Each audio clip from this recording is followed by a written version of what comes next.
March 11th, 2026 marks the beginning of NFL free agency. Some fan bases are already looking forward to the offseason, so I wanted to take an early look at the 2026 NFL free agent class and see if there's reason to be excited. Special thanks to our friends over at Kalshi for sponsoring today's video. But before we look at what free agents your team may and can sign, let's see if you can afford them. So I get that these cap numbers will change when we get to free agency based on what teams do in terms of re-signing, cutting, moving on from players. But this at least gives us a ballpark figure in terms of what they can do or what they will have to spend in free agency. It's not surprising to see bad teams here at the top, like the Titans and the Raiders have over 100 million in cap space. The Jets, 99 million. They're there at 4. But you see good teams, playoff teams like the Chargers and the Rams with a whole lot of money. That indicates, hey, they have guys on rookie deals performing well. Now that they're going to have some guys that they're going to have to re-sign, and that's going to eat into that salary cap figure. But still, it's very, very encouraging. The Commanders, they're here at number 6 with 82 million. They have the oldest roster currently in the NFL. So spending on young free agents probably should be a priority. You have the Seahawks here at 75 million. At 8, you have the Bengals at 70. And then you get your first big drop off. You have the Patriots at 9 at 51 million. The Broncos and the Colts both with 48 million. Ravens at 47, and kind of so on and so forth. Really, I want to take a gander at these teams that are around 20 or below 20 million. Like the Eagles, 21 million. They made a move. They traded for Jaelen Phillips, and at the end of the year, they're going to have to decide if they want to bring him back and pay him. We'll talk about him in a little bit. We'll talk about him later in the video. Texans and Giants have 17 million available to them, and then you got the Packers here at 10 million, and then all these teams that are below 10 million in terms of how much salary cap they have. The Jags, the Lions, the Falcons, the Bears. Oh my, golly. But here are your teams in the negative. The Browns, the Bills, the Dolphins, the Saints, the Vikings, the Chiefs, the Cowboys. The Chiefs and the Cowboys. They are 40 million over the cap.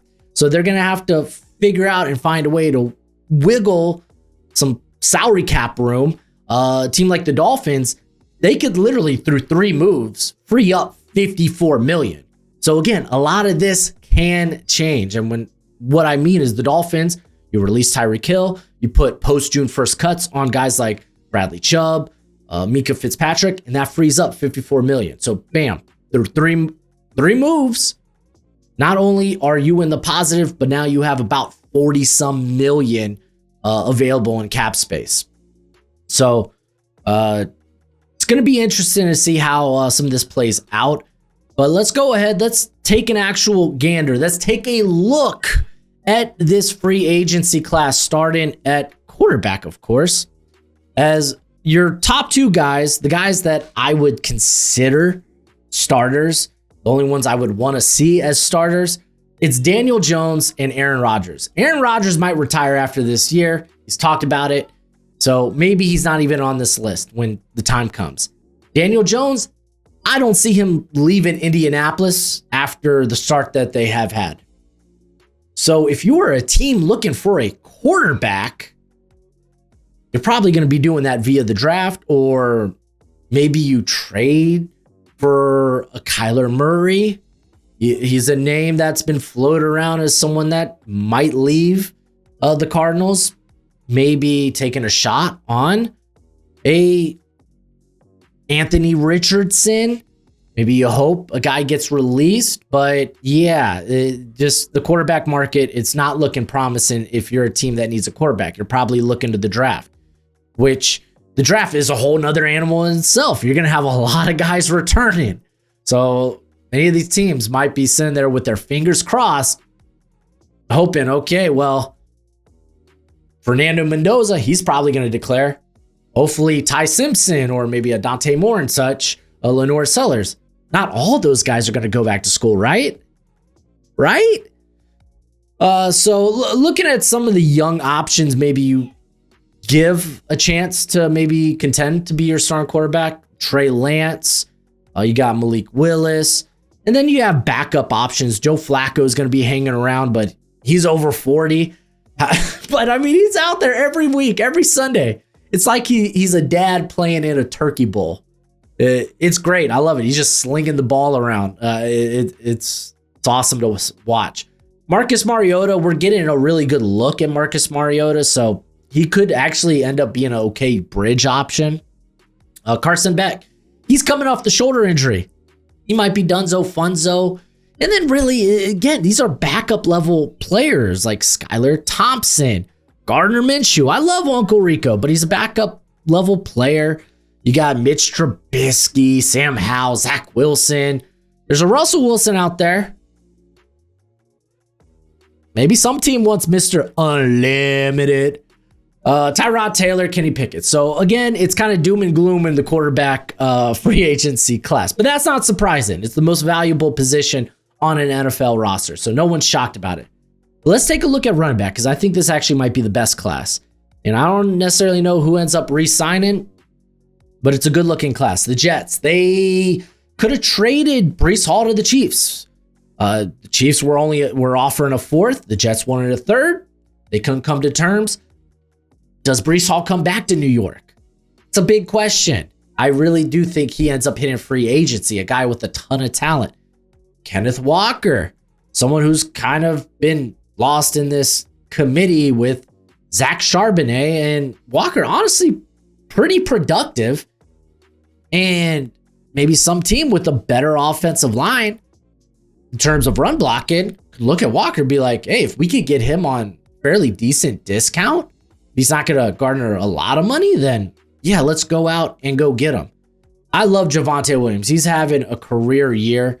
And it's great to see. I liked him coming out of North Carolina, and early injuries in his career really, really derailed him. So this has been, if you want to talk about potential comeback player of the year, I would throw Javonte Williams' name out there. You got Rico Dottle, man. He popped off with a couple of big games, granted against bad defenses, and because kind of taken over Chuba Hubbard as the starter there for the Panthers. Hubbard got extended this offseason. I don't know what the Panthers are going to do about Dottle. Do they just let him hit free agency? So you got a lot of starting caliber, like even potentially high end, top half of the league starters at running back. And then you get to like maybe low end starters or guys worth taking a shot on. Travis Etienne, there's still a lot of gas in the tank there. I don't think he gets utilized enough right now under Liam Cohen. That's right. There, I said it. And to be fair, the Jags offensive lines, they'll have good weeks and then they'll have abysmal weeks. It's real wonky. Tyler Algier, he's been, after a very good freshman rookie season, he's now stuck behind one of the best running backs in football, in Bijan Robinson. He might warrant a pretty good deal, good contract somewhere to be the bell cow. J.K. Dobbins is always going to be going somewhere to compete. Injuries have just been a theme through his career. Right now he's dealing with a foot injury, but I've heard some positive things about it, so it's good to hear. But yeah, if you're a team that's like, yeah, we could definitely use not just depth, but maybe a guy that can be our starter, or at least can be used in the rotation with a guy that we're not confident is a bell cow, J.K. Dobbins is a wonderful option. You got Isaiah Pacheco. It's going to be hitting free agency, very violent runner. Brian Robinson, who's played really well for the Niners as a backup for Christian McCaffrey. You got Rachaad White, who really is just more of a role committee guy. And I mean, I think after Brian Robinson, who I think can be a low-end starter in the NFL, you're really looking at just role or committee guys. So you got Rachaad White, Kenneth Gainwell, Jerome Ford, Najee Harris, but he's coming off an Achilles tear. That sucks. Kareem Hunt, though I feel like the Chiefs, if they could keep him from cheap, they just might, because they just love them Kareem Hunt. Zamir White for the Raiders, Damian Pierce. I mean, we're just talking about guys that just might end up in your room. I have Austin Eckler here, but it feels like his career's probably done now after the Achilles injury. A guy who his body, really good player over the course of his career. Body is just kind of quitting on him, but it's a very good class. So, hey, if you're like, hey, maybe we could reap the benefits of a bloated running back market and maybe kind of wait for some of these guys to get signed, wait for the ones that don't sign immediately, and maybe we could get a pretty decent deal for a really good running back. So I'm very encouraged by this class.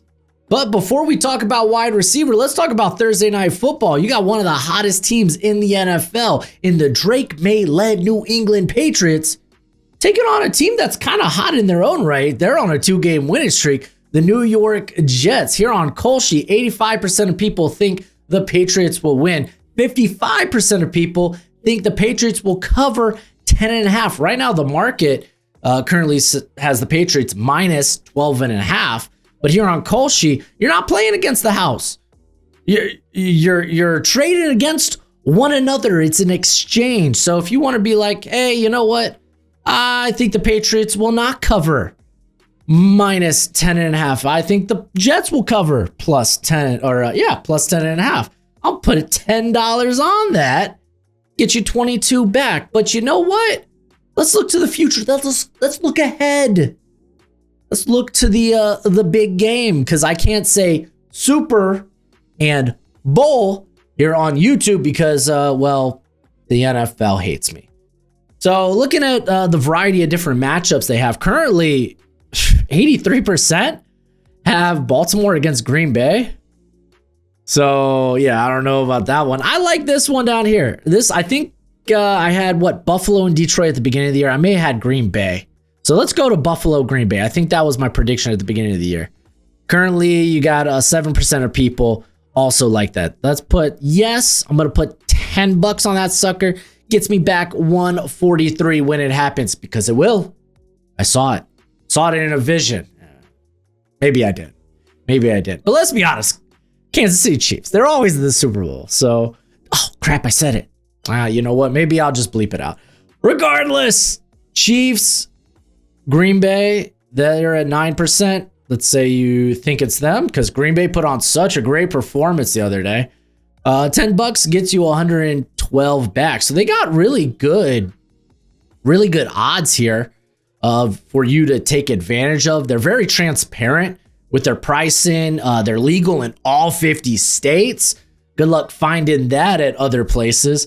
And I mean, shoot, you could literally, no game is ever blocked. You won't be blocked mid-game. So if you want to trade in here and there during a live game, you can. But we're a draft channel. We all know we're a draft channel. Let's take a look at these draft odds. 38% of people think Ty Simpson will be the first overall pick when that happens.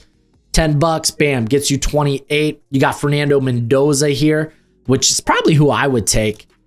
He's kind of the guy with just the head of steam right now. $10 gets you 31. Maybe you think it's going to be a non-quarterback. Maybe you like my boy Ruben Bain Jr. from Do You, Baby, Do You. Put 10 there. Bam, gets you $100. Thank you, Ruben Bain.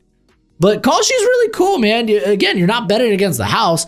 You're essentially picking against one another, which is, hey, it's what we do in the comment section each and every day. And if you want to get in on the fun here over at Kolschi, then they're going to give you a free $10 when you sign up with promo code BROSHMO,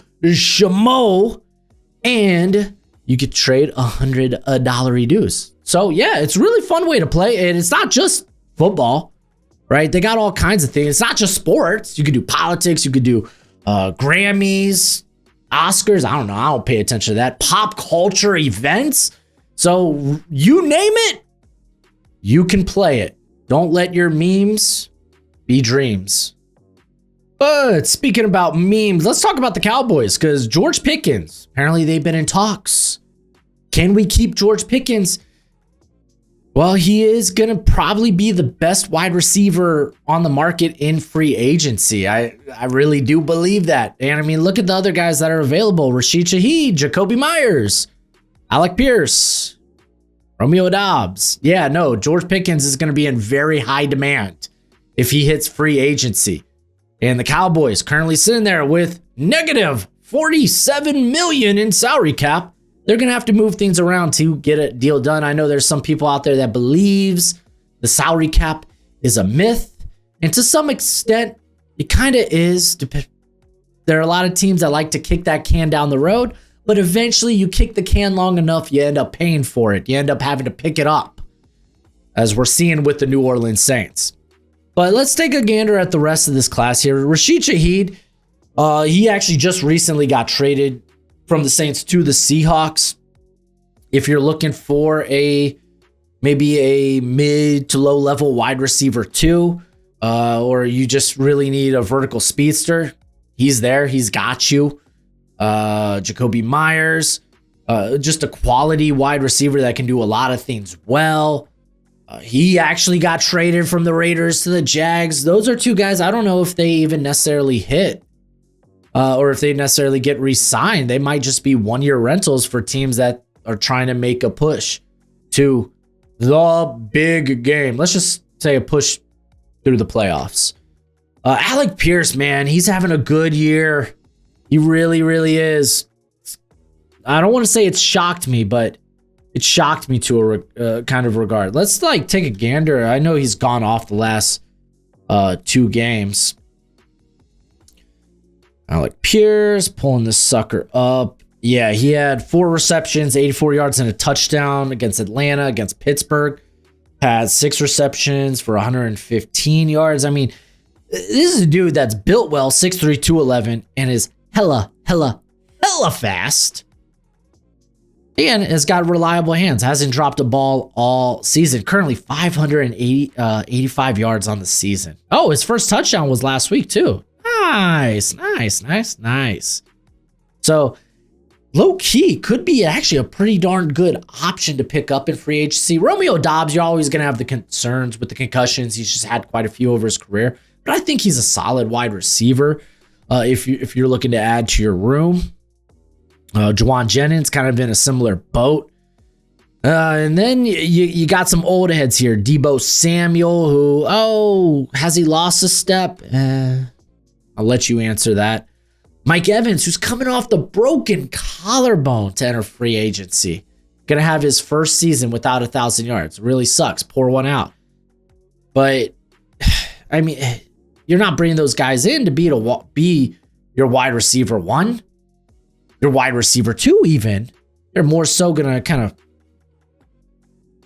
they're going to serve certain roles on your squad.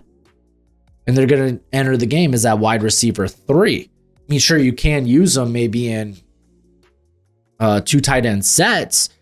I guess specifically more Mike Evans, the guy you want on the outside. But I mean, a lot of the NFL, the NFL does like to play in these 3 wide receiver sets. That's kind of the base package nowadays.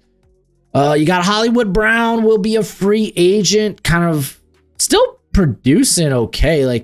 I don't know, man. In Kansas City, if you're not Rashee Rice, I have no idea what you're going to do. Even Xavier Worthy's kind of got lost in the shuffle in terms of production there with the Chiefs.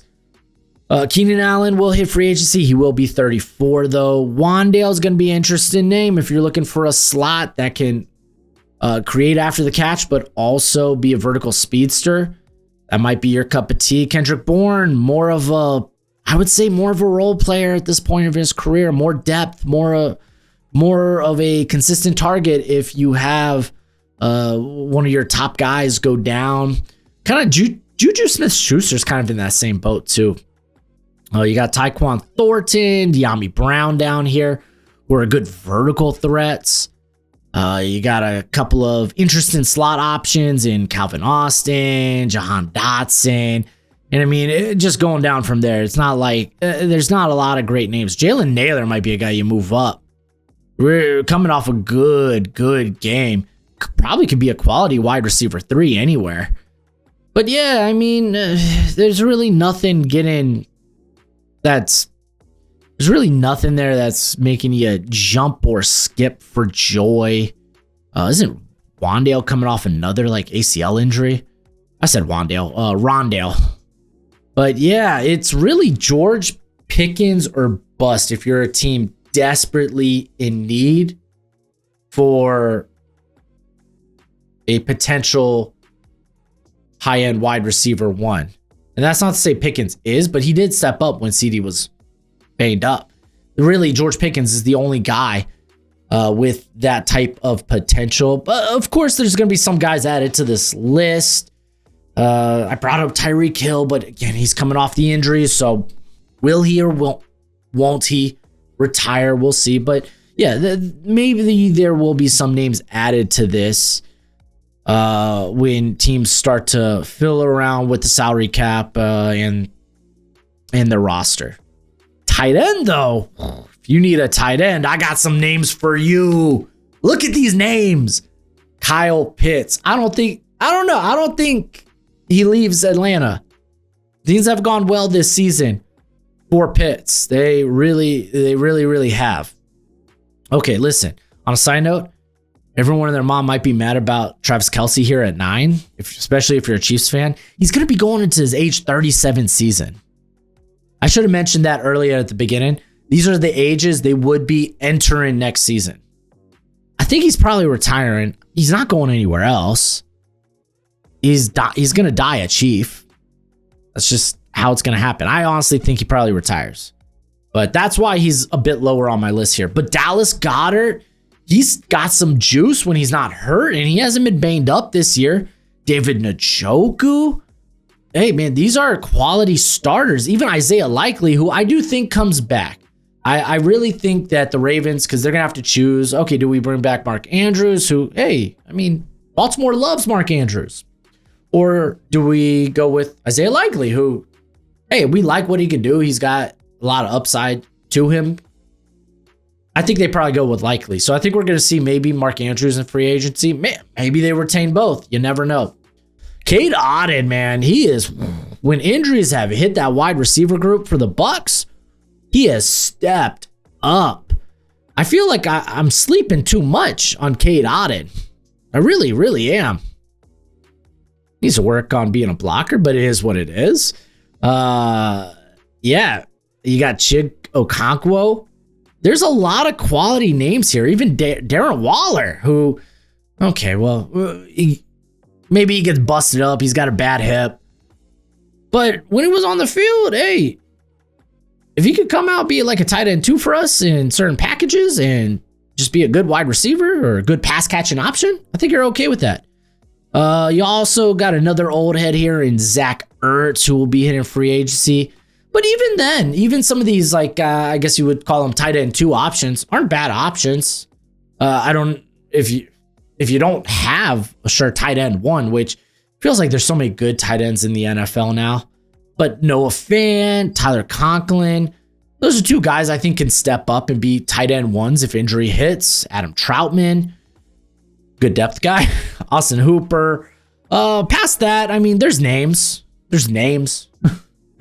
Kyler Granson, you got Grant Calcaterra. Taysom Hill is going to be going to his age 36 season. I don't know if he leaves the Saints, though. I don't think he leaves the Saints. I mean, he just had a big run in the Panthers game. Got Charlie Collier. So all the tight ends for the Ravens, free agents. Interesting. Daniel Bellinger, honestly, probably should be higher on my list here because when he's had to step up, he's been solid. But even you got like an old head here, like Tyler Higbee, Jelani Woods, kind of an unfortunate guy with all the tools, but injury, back-to-back injuries there with the Colts have kind of cost him the start of his career. So tight end class, that's good, yeah. All right, let's move on to offensive tackle. It's not great. You got Rasheed Walker. He's going to be kind of the crown jewel of this offensive tackle class when it comes to free agency. And what doesn't help is we currently have an NFL draft class with quite a few tackles who probably profile as guards in the NFL. Wow, as I'm talking right now, J.K. Dobbins actually might hit IR for the foot injury. He is a candidate for IR.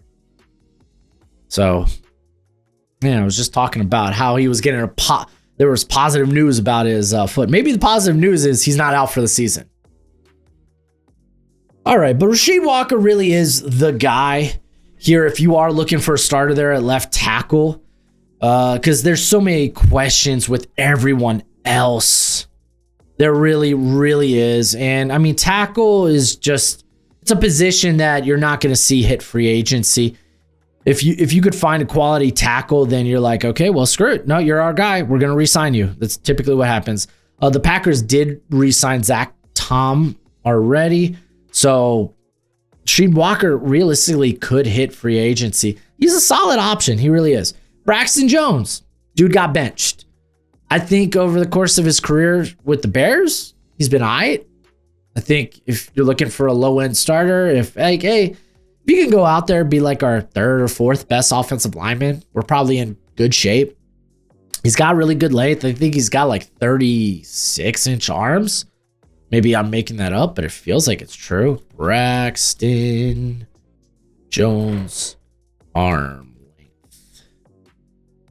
35.5-inch arms. I was close. So that's why I have him so high up, just because I think there's good upside with him. Braden Smith just hasn't been the same guy. Injuries have kind of gone into him.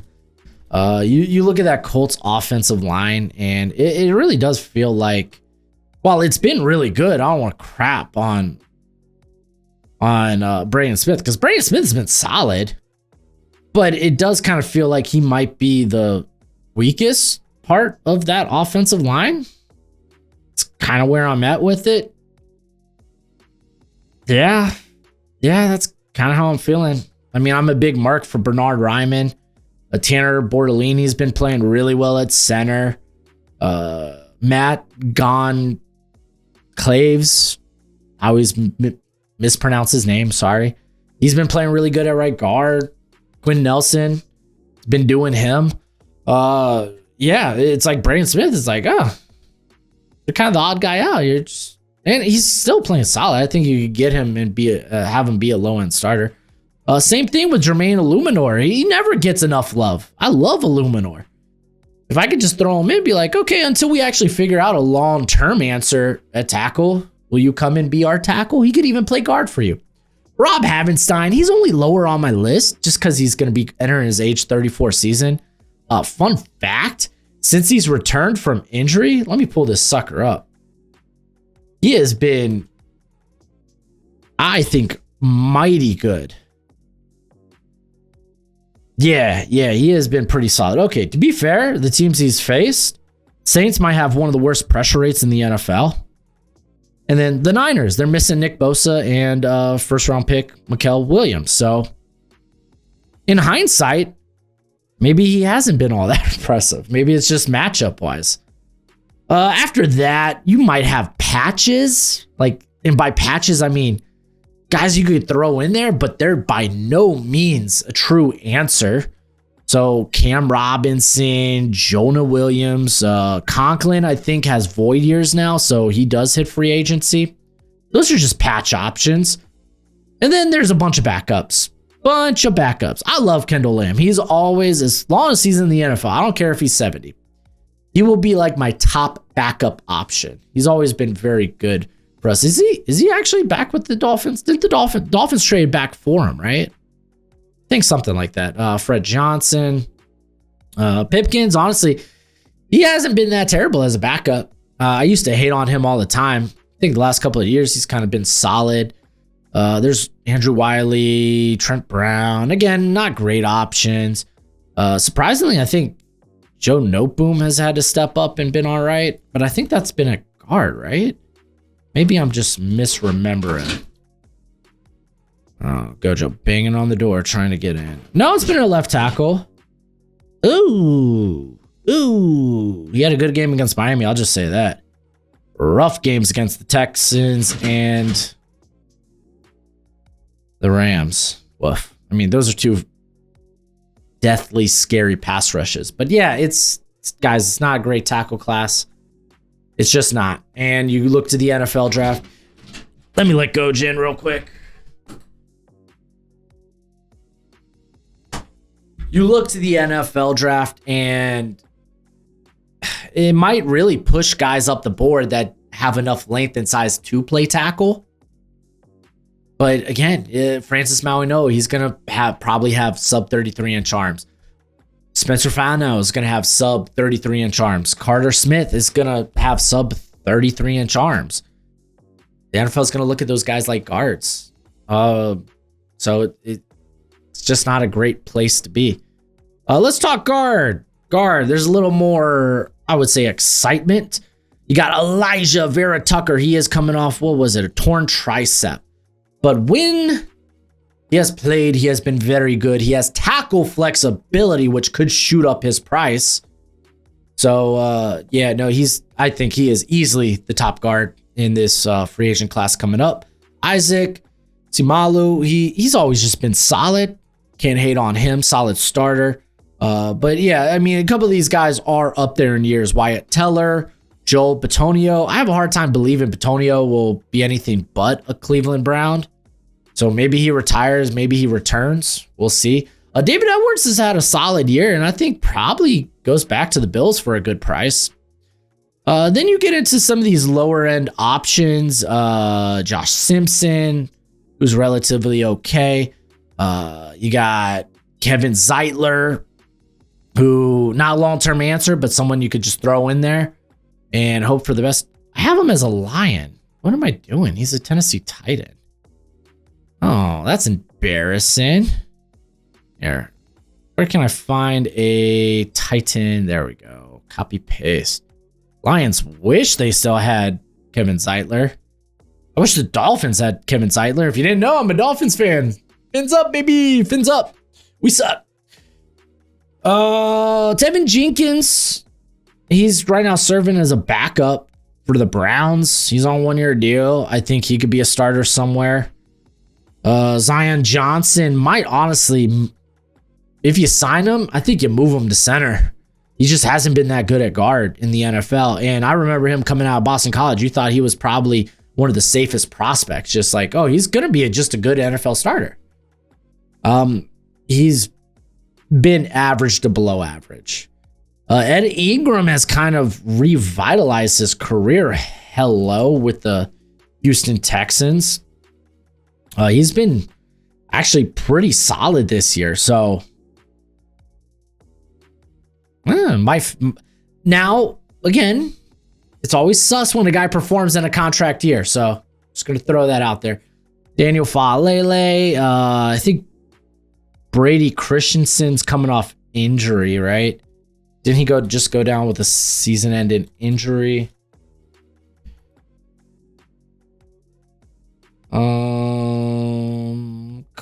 Placed on season-ending reserve, underwent surgery. It was an Achilles. So, yeah, that's tough luck. I should have a flag on him. Little red flag, injury red flag.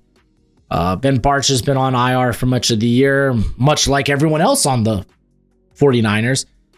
But I mean, there's some decent options here if you're looking for either high-end backups or maybe patch starters, guys that can be the 4th or 5th best player on your offensive line. And I keep referencing that because the thing is, it doesn't matter if you have we got one all-pro player on our offensive line. We're good. No, it takes a collection. You want everyone on that offensive line to be average to above average. You have one weak link, it could be crippling to your offensive line. So having even just a bunch of average dudes, helps you immensely to have consistency on that offensive line. So like Sean Ryan would be a guy I'd be eyeing. He was good as a starter last year for the Packers. How many reps has he had this season? Because the Packers have had some injuries on that interior. Thus far, Sean Ryan, he has played close to 400 snaps. Yeah, because Morgan's been banged up. Aaron Banks was hurt. Didn't Jenkins just go to IR too? Or maybe he's just banged up. I think he like has like a fracture or something, right? But yeah, Trevor Penning, he got traded to the Chargers, so he's currently going to be playing tackle there just because, golly, the Chargers, they have had the I don't want to say the worst injury luck because a team like the 49ers exist, but they've probably had the worst injury luck on the offensive line. But yeah, I mean, I don't want to go down to the bottom because like there's not great options. Liam Eichenberg, Lincoln Tomlinson, Will Hernandez is having a terrible year. Cordell Volson, ugh. But I mean, shoot, guys like Greg Van Roten still playing some okay football at entering his age 36 season. Matt Pryor's okay, good depth guy. I think Dylan Parham in the right system. I think you need to get that guy in a zone blocking, outside zone blocking, wide zone blocking type of system. But yeah, let's move on to center because, well, the number one guy is not going to hit free agency. Tyler Linderbaum. There ain't no way Ravens let Tyler Linderbaum hit free agency. He is one of, if not the, people will get mad at that, but at the very least, he's a top 3 center in the NFL. No way that the Ravens let him hit free agency. Ethan Posick, I can see, just because the Browns, I think we're going to see a little bit of turnover, potentially even with the coaching staff. But I really like Luke Wattenberg. He broke out last year for the Broncos. And I don't know if I don't know what his price is going to be. I don't have any projected numbers on contracts yet. But if you need a center, man, that's a hell of a good option. Honestly, the options aren't terrible here. Connor McGovern's relatively all right. Josh Myers, very low end. Like, he literally has to be your fifth best offensive lineman. If he's any higher, then you're in trouble. But I also like Brock Hoffman. He was kind of forced to play. He was forced to play guard last year, I believe. Here, let me actually look that up. I'm trying to remember. But he had to step in at center for Cooper Beebe this year. He had a rough couple of starts after that, but really really honed it in, and he's been actually pretty darn solid. But I thought he was quality at guard last year. I think you can, so just having the flexibility to play both guard and center, I think is pretty good. Matt Hennessy, Ted Karras, Andre James, I really want no part of. Ted Karras honestly feels like he's at the end of his rope when it comes to his career. So I don't know, we'll see. But as it stands offensively, I look at running back, tight end. Those are your where your big free agents are. There's some depth to be had on the offensive interior. Don't love the tackle class. Don't love the wide receiver class, especially if Pickens ends up getting got. Then it's going to be rough. But before we move on to the defense, let me tell you about my draft guide. We love the NFL draft, and now my draft guide is available for purchase. It comes with over 500 player backgrounds and close to 300 player evals. It updates throughout the whole draft cycle. So when I add a new eval or I change my rankings, you're going to be the first to know. It's going to have all the pro day and combine numbers along with analytics, and it's a Google spreadsheet for right now. So you have to include your email with the purchase, but we will be switching over to a website at the end of the year. And if you get it now, it's going to be cheaper now than it will be later. It's a great way to support the channel. And as always, much appreciated, much obliged. looking at this edge class, it's actually pretty solid. Trey Hendrickson, probably going to be signing his final, maybe long-term deal. But even then, it's like he's going to be entering age 31 season. You're probably giving him like a 3 or 4 year deal with probably the intention of it only being a 2 to 3 year deal. But regardless, any team that gets Hendrickson, you're getting a legit edge one. Freaking phenomenal when he's on the field. Has been a little banged up, plagued by, I think, a hip injury. And then Jaelen Phillips, who just got traded by the Dolphins for a third, goes to the Eagles, had one hell of a debut game. 8 pressures in that game. If he continues to play like that through the remainder of the season, Eagles are going to have to think long and hard about really bringing him back. Because they've been thirsty. They've been desperate for someone that could get pressure. Or he ends up signing a big deal in free agency. Clavon Chason. This dude has been such a late bloomer in his career. It's just kind of wild. Former first round pick. Wasn't anything special in Jacksonville his first 4 years. Goes to Vegas last year and was actually pretty darn solid. And I don't want to call it more of a rotation role because he played over 500 snaps. It's kind of significant. But this year as a starter for Mike Vrabel, 38 pressures, 7 sacks. He's getting after it. He's still 27 years young. He's going to get some money. And the Patriots have money if they want to bring him back. I've always been a big Boye Mafe fan. But he's so firmly a kind of an rotation edge 3, maybe can be a Robin to someone's Batman, but I have doubts about it. For the most part, you probably look at him like just a DPR, a designated pass rush only, and that's fine. That's a-okay. He's got 26 pressures, only 1 sack. Did get the sack against Arizona this past week. Joey Bosa, Harrison Reddick, Khalil Mack. Basically, these are your hired guns. If you are competing, you have their attention. They will come in and they will get pressure for you. This is where the class, I think, significantly kind of like falls off. Charles Omenihu, nice. Kind of a versatile type. Dante Fowler, kind of the same vein. But none of these guys, you don't want those guys to be your starters. They need to be a part of the rotation. Malcolm Kuntz was coming off, was it an ACL tear last year that cost him the season? And then thus far this season, across from Max Crosby. Yeah, he's really just kind of been in the rotation. So, kind of is what it is. You got Al-Quadin Muhammad. I suck with names. I'm sorry. Who's been a solid rotation player, honestly. You got Uchi, who had moments early in the year for the Eagles, but really hasn't done much. Honestly, I feel like I should move up Odafe Owe, who's playing relatively good football for the Chargers after his trade from the Ravens. I mean, granted, they have just used him as a DPR, but still, there's a role for that in the NFL. Kwity Paye has never been anyone that's...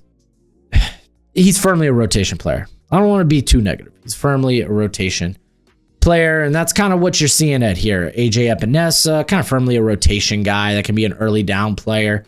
Kyle Van Noy's fun, but he's 35, going to be 35. Sam Williams, who has had moments for the Cowboys here and there. I was never a big DJ Wonham guy. Draymond Jones was a guy that was traded to the Ravens. So you're looking at a lot of depth guys over here.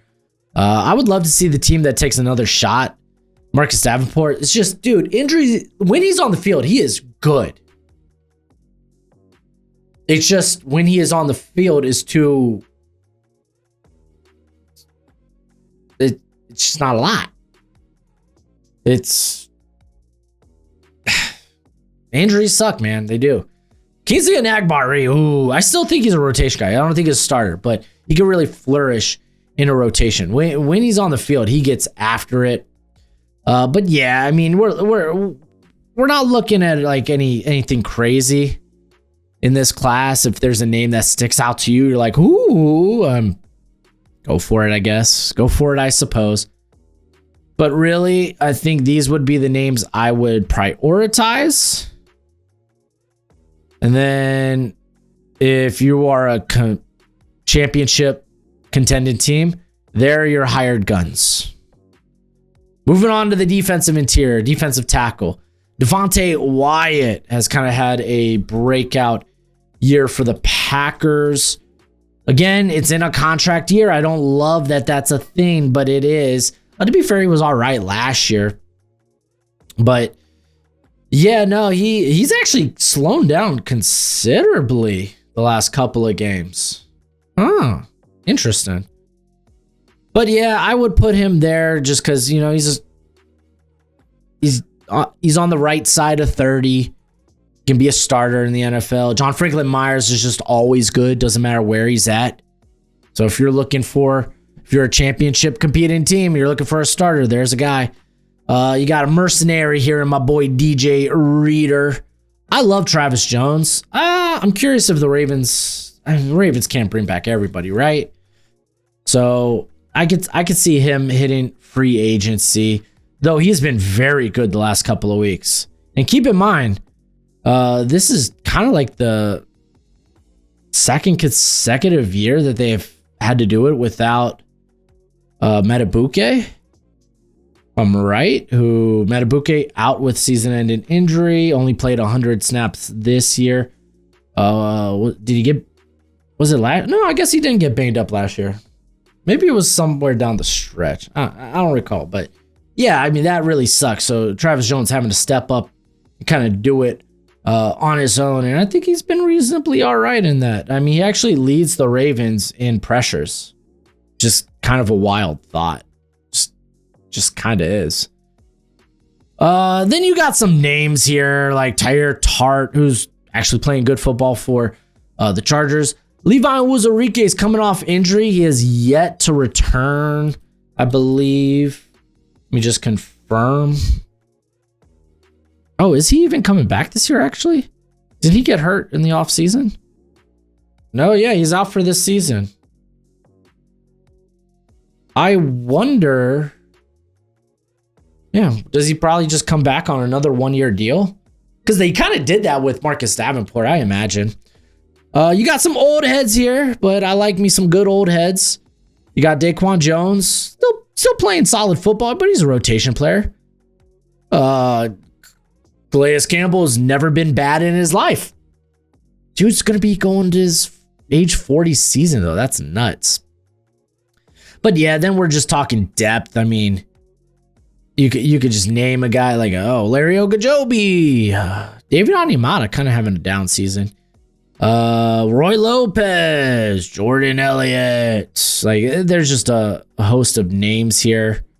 There's like a group of old heads right here that I just would love on the roster as depth and rotation. Sebastian Joseph Day, Jordan Phillips, Quentin Jefferson. Those are just good depth options. Good veterans to have in your locker room, too.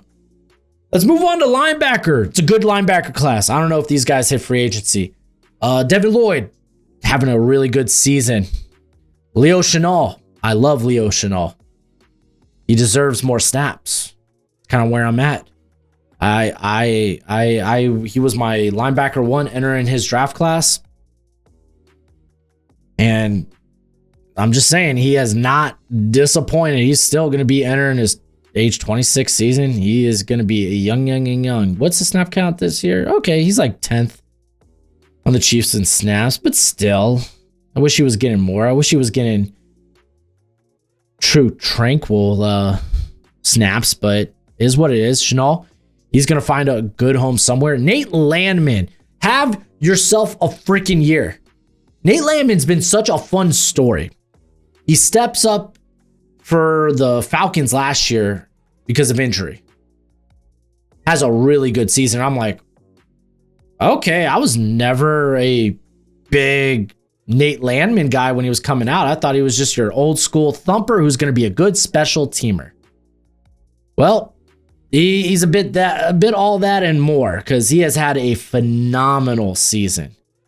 He's thus far had 3 forced fumbles? Feels like more. Oh, that's because he's had one in back-to-back games.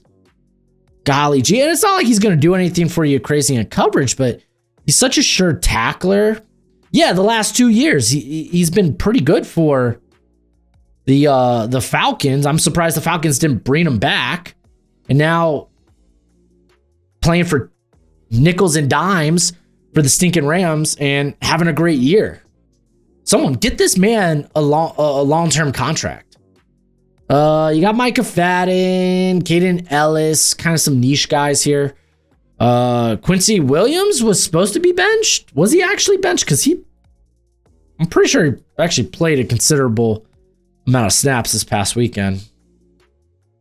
Yeah, he played like 52 snaps this past weekend. Okay. Benched. He just didn't start the game. But Williams is still pretty solid. Maybe he enters free agency and he decides to go to Dallas to reunite with his brother. Quay Walker, I've never been the biggest Quay Walker guy, but he's young if you want to take a shot at a potential starter, young and a good athlete.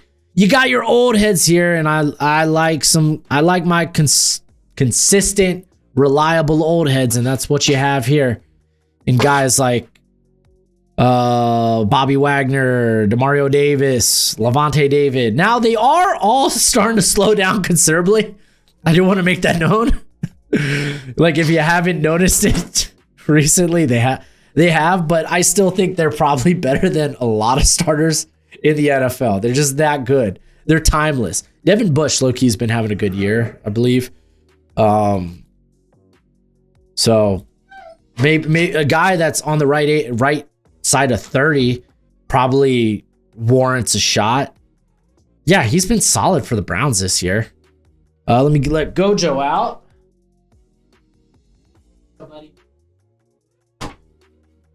All right, so looking at some other names here, really they're just some patch options. Nakobe Dean has struggled with injuries. Alex Singleton, I've never been a big Alex Singleton guy. I think he's just kind of like if you're looking for an average starter, he can be that. Very similar to Alex Anzalone. Also, Alex Singleton, get well soon. Had surgery to remove a cancerous tumor in his testes. So, good luck, Godspeed, bro. That sucks. I'll be praying for you. And then Matt Milano, he's been, he's still coming back from like a pectoral, right? So just banged up. Willie Gay, isn't he finally getting some shine in Miami? Ugh. I'm so disgusted with my Dolphins. I'm even more disgusted they decided to win and beat the Bills. Yeah, he's fine. Oh, no, he's not. Golly, he's only played 48 snaps this year. Granted, his snaps have gone up the last 3 weeks compared to the rest of the season, but still, golly. What are we even doing, dude? Willie Gay just wasting his time on Miami. Gotta love it. Gotta freaking love it. All right, who else we got on this list? I mean, the lower we go, I mean, you have bridge, patch starters, guys that probably should be backups and nothing more. Yeah, there's really nothing to speak of down here lower on the list. But I mean, we're talking about viable linebackers. Probably all the way up to 15. I wouldn't include Matt Milano just because the injury concern. Willie Gay, just wish he played more. But it's right now looking like a good linebacker class for free agency. I have some bad news for you. Corner don't look all that good.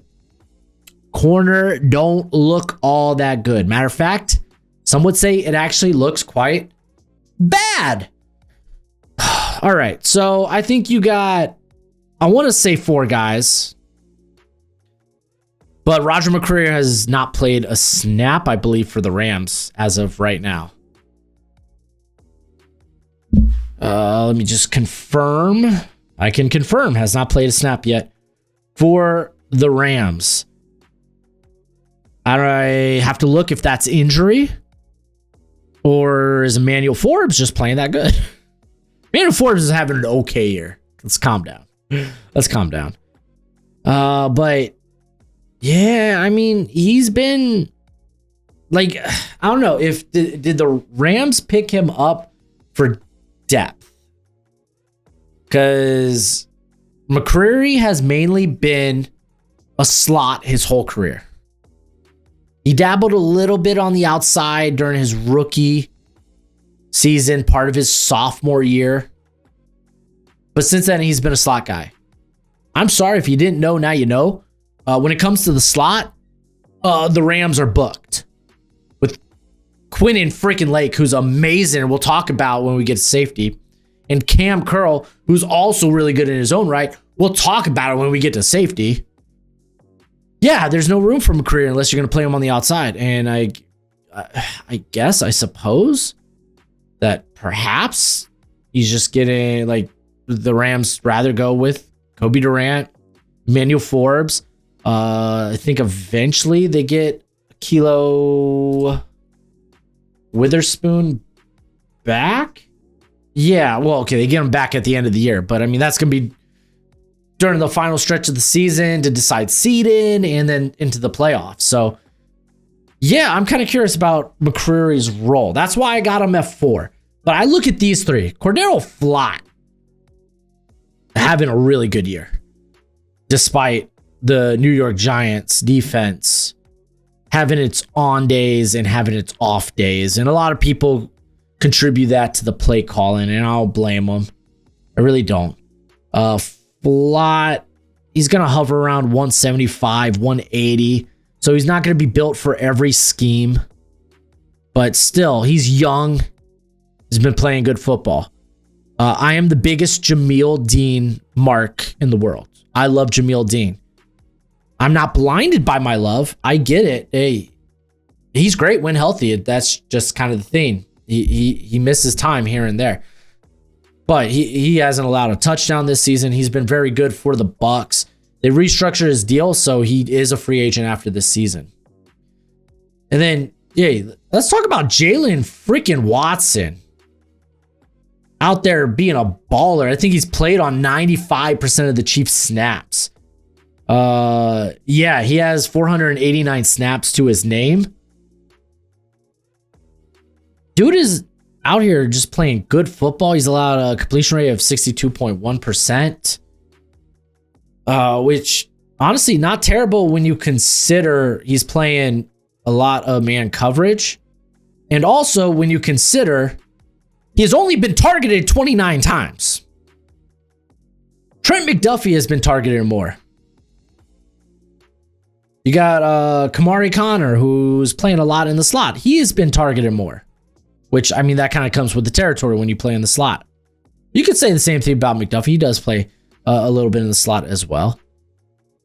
But, dude, I mean, they're probably going to let Watson walk because they got Noel Williams. But still, I think he could go be a good starter somewhere. I really do. So those are the 3 guys I'm specifically looking at. You got a Rasul Douglas. He's old. He's reliable.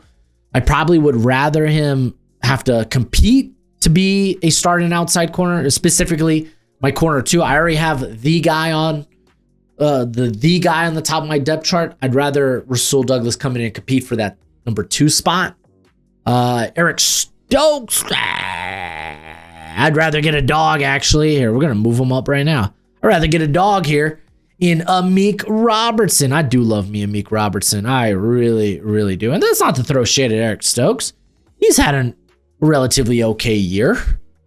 But I think from there is a bit of a drop off. You got Alontae Taylor, which really his what he brings to the table is, well, he's very versatile. We could really just kind of play him wherever in that defensive backfield. Akil Witherspoon, he's on the wrong side of 30. Cam Taylor-Britt got benched, has been a special teamer this season. Not great. Greg Newsome hasn't looked good in Jacksonville. He just hasn't. I mean, he wasn't looking great this year, which is kind of weird. He's always been a pretty solid player. When he was with the Browns, particularly played primarily in the slot for Cleveland. And I know that there was at the very least rumors out there that he primarily wanted to play on the outside, and that was kind of the disconnect in Cleveland, that he was very eager to go out in free agency and kind of prove himself. But I got to be honest with y'all guys. Since having to step up and play more on the outside, and he had to do it last year in Cleveland because of injury, he's not been that good as an outside corner. He just hasn't. So he's probably a slot only. Rick Woolen. Oh man, Seahawks fans, tell me about some Rick Woolen.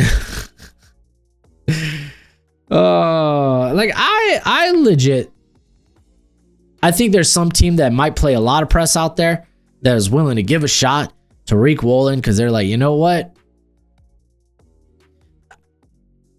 Listen, okay. I think the best way to put it is, you saw Paulson Adebo go out last year in free agency. He was coming off the injury, but he was one of the most penalized corners in the world. I said in the league last season, prior to the injury.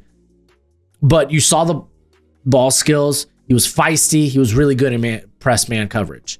So if you play a lot of press, I think Rick Woolen is kind of the Paulson Adebo of this season, or this upcoming draft class. Kobe Durant's always a solid option, but kind of just has that slot size. Not going to be everyone's cup of tea. Jack Jones, feisty guy, but he's also undersized. There's some names that you might want to bring into camp and give a shot to. Guys like Josh Jobe. You got Joshua Williams, even Benjamin St. Juste. Kidder Kohu, firmly a slot though. But yeah, it's just not a great corner free agent class. I think you got three guys here. You're going to question, are they even corner ones? They're probably not, but they're good corner twos. And then it just falls off with some role guys who might be stuck in the slot or are very scheme dependent. Now let's wrap this sucker in a pretty little bow, because I've been here for about over an hour. Let's talk about safety. Of course, I got the two Rams guys at the top, dude. Quentin Lake's been amazing. I've been preaching about the good word of Quentin Lake since he came out of UCLA. And let me tell you, he has been phenomenal on his rookie deal. He has been so good. He has just been so good. Is he a slot only? Probably. But I mean, last year he played well and he was playing all over the place for the Rams. I say all over the place, like in the box, maybe even split high. I freaking love Quentin Lake. He's my dude. He would be who I'm going after, but a lot of teams will probably view him as a slot corner in the NFL, and that's okay. Guess what? If you didn't know, slot corner is a starting position in the NFL, just in case you didn't know so. Cam Curl. I think he's relegated. I think he does his best work as a box safety, but you could play him split high, and I think be a-okay with it. He's got a little bit of ball skills. Like, he can get his hand on the football. Yeah, sure. You wish there was more interceptions. He's got 2 this year, so there's something. Granted, they were in the same game, but I think he does his best work around the line of scrimmage. So if you're looking kind of for that box type, he could be your guy. I am so happy Nick Cross is finally emerging as a legit starter in the NFL, because I was big on Nick Cross coming out of Maryland. I thought he was a steal when the Colts got him. Now, am I saying he is phenomenal? No, but I think he has at least shown and proven he is a capable starter in the NFL. Or at least on the he's on the same spectrum as guys like Jaquan Brisker, Byron Cook, and Geno Stone. I think that's kind of the next tier. These two, league of their own. These, well, I mean, I guess you could argue. Yeah, I'll talk about those guys later. And then these guys right here, Nick Cross, Jaquan Brisker, Byron Cook, Geno Stone, I think they could be viable starters. I've talked about Xavier Woods being, you could sign him and you're like, hey, he's going to be a solid star for us. We know if we sign Xavier Woods, we won't have to worry about the safety position this season. But you're always going to be looking to upgrade it. I think those guys could be Xavier Woods type players at safety, which quality starters that are always going to have work. And then we get to guys with some question marks. I would say Andre Cisco coming off the injury, but he's always been a high risk, high reward type of safety. Jalen Thompson has kind of had some ups and downs this year in Arizona. Reed Blankenship, also a guy that's kind of had his fair share of ups and downs. And here, let me look real quick. I'm kind of curious about the snap count. Now that, I think they've had injury at safety. The Eagles specifically, because they've been adding, oh my gosh, I loved him in the draft, the Clemson safety. But I think he's been getting more play because Sidney Brown got hurt again. Let's see this. Andrew Makuba, freaking thank you. But yeah, Sidney Brown went down again. But like Reed Blankenship, man, he's fine. But that's it.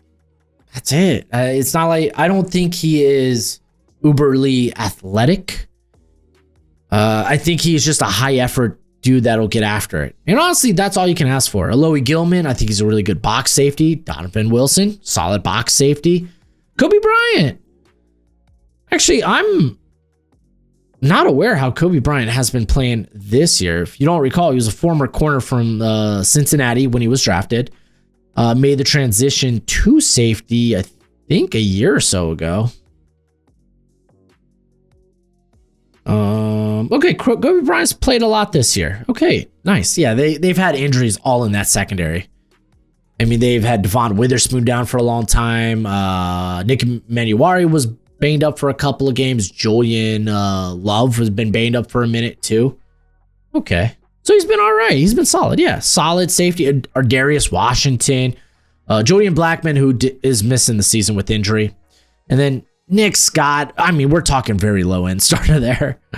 You got some bridge options down here with some old heads. Chuck Clark, Kevin Byard, Harrison Smith, Jamal Adams, who's really more of a weak side linebacker. There's a couple of names that I like. It's just they'll never be high end starters, and they probably are more bridge options in Jason Pinnock, Jalen Hawkins, Ifeatu Melifonwu kind of feels that way too. Then you just kind of have backup options like Tony Adams, Elijah Hicks. Good special teamer though in Hicks. Andrew Wingard's always been that. Like when asked to step in, plays pretty solid, plays wonderfully, but just I don't know. When he goes back to being backup, and then the time he does see as a backup, it's like, okay, what is this? Regardless, I think you got a clear top two at the class. Then you have some solid starters that you wouldn't have to worry about. And then you have maybe some low-end starters that will come with their own set of question marks. But there it is, man. There is free agency as it currently stands. Again, some of this will change. We'll circle back to this when we get to the off season. So I look forward to seeing you there. But at least now you have an early look of who, as it stands now, will be available. But go ahead, become a bro and subscribe. Leave this video a thumbs up. As always, till next time, be easy, my friends. Later.